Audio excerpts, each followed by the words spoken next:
working with the student writer with a wide variety of skill sets can be very challenging. And working with the English language learner can often introduce a whole new set of concerns. The purpose of this video is to identify some of these concerns and introduce strategies that tutors can use to help this diverse group of student writers, the English language learner.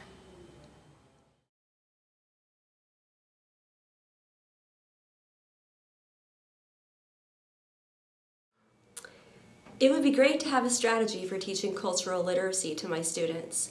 Many of the readings we do in class assume that students have a prior knowledge of certain parts of American history or American culture, and I find myself often having to fill in blanks during class, or more importantly, not knowing when I should be filling in blanks. So my question is, how can I know what my students don't know? I'm interested in learning how to teach students about cultural awareness and cultural diversity in situations with both English language learners and native speakers of English. We find in the English department that often our ESL students' ability to comprehend written English is running ahead of their ability to articulate on the page. And we want some helpful strategies to help us evaluate what to do in the situations where conceptual learning is running ahead of the ability to write on the page.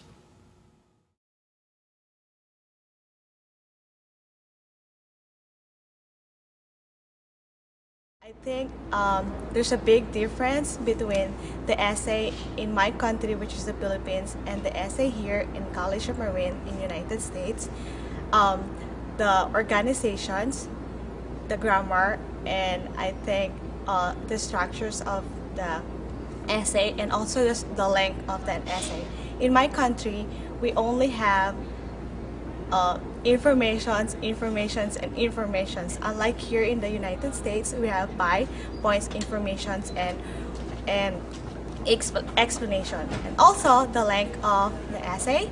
In my country, I never wrote an essay which is more than 3 paragraphs. We only have introduction, 1 body paragraph, and conclusions. Unlike here in the United States, you can make more than 5 paragraphs, actually as many as you can. So you have to speak up and write down very precisely, straight to the point, without any nice introductions, nice easy way to introduce the main topic. And you can spend like 2 pages just writing introduction and be so happy about this. In Russian? In Russian, and slowly going to the main point. In fact, in Russian, like actually in German language, the main point is the last point. And also most of the things like you assume the reader know, so you don't have to mention every small detail. And here you have to explain why. Why? But why you say that? Oh, because this is it. In my culture, I don't have to do it because I have to. The reader knows about it already. So.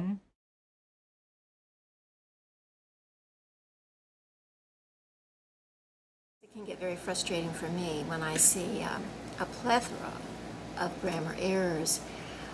So that I don't just go in and start correcting every error I see, I'll say, I see a number of subject-verb errors. Do you want to focus on that?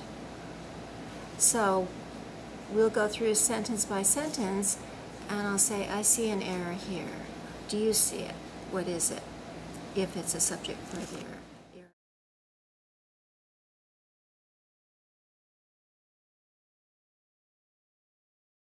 One of the biggest issues that I see in here is your verb tense issues. Is sometimes the difficulty in going between present tense and past tense. Yeah. And when you move between the two of them, sometimes you get a little bit confused on here. And so what I did on your paper was I made just a couple of underlined a few places where you've got some verb tense problems. And so I'd like to go over those with you. Okay? Okay. All right. Can you read the sentence from here? From here? Yeah.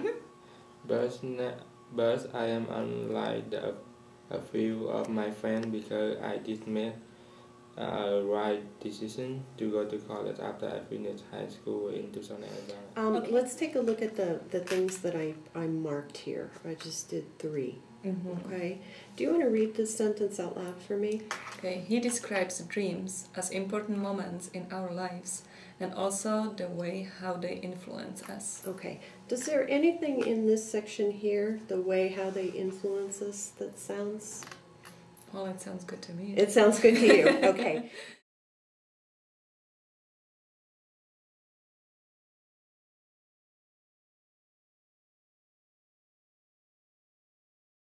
Fuzzy language is produced at upper levels by fuzzy thinking. It's the fact that the ideas are very, very fuzzy. They haven't figured out what they want to say. They haven't. And you sit down and you say, what exactly do you mean by this? And the student will say, I don't know.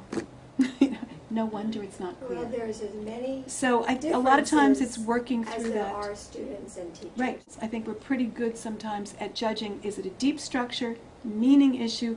Is it a surface structure, grammar issue? What happens if they tell you just to fix it with grammar? Do you have any techniques for, that's one of the... Sometimes I have them read it to me. I go, you know what? Why don't you read me this paper and you can find 65% of this grammar yourself, I guarantee it. And so they start reading and they do find a lot.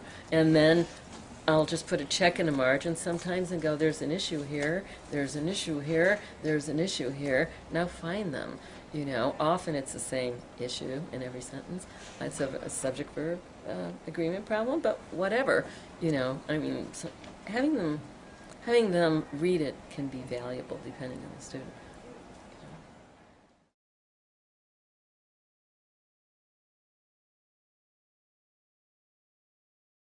Yes, the ESL instructor can help the ESL student more by focusing on the grammar, especially on the subject-verb agreements, the prepositions, and the verb forms. Actually, I like one of my the strategy of one of my instructor doing. What she did is she's underlining the wrong grammars and giving chance to the students by editing or correcting their own mistakes. That's it. Thank you.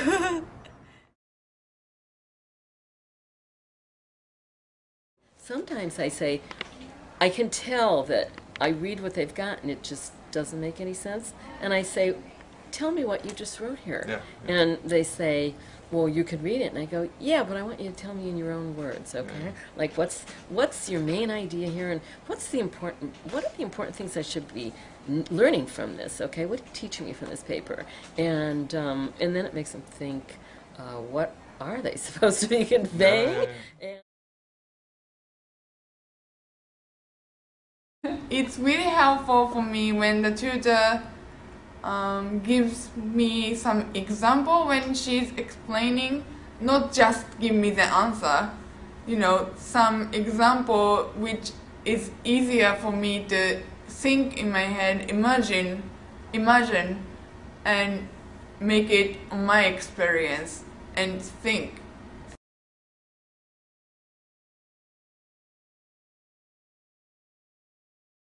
When I try to use more sophisticated words, sometimes I don't choose the right one. And it's when I look for help. We hope that after hearing some perspectives from English language learners here at the College of Marin, and by seeing some strategies that instructors use with their own students, that some of your questions have been answered and that you'll try to use some of these strategies with your own students to help guide in their own writing at College of Marin.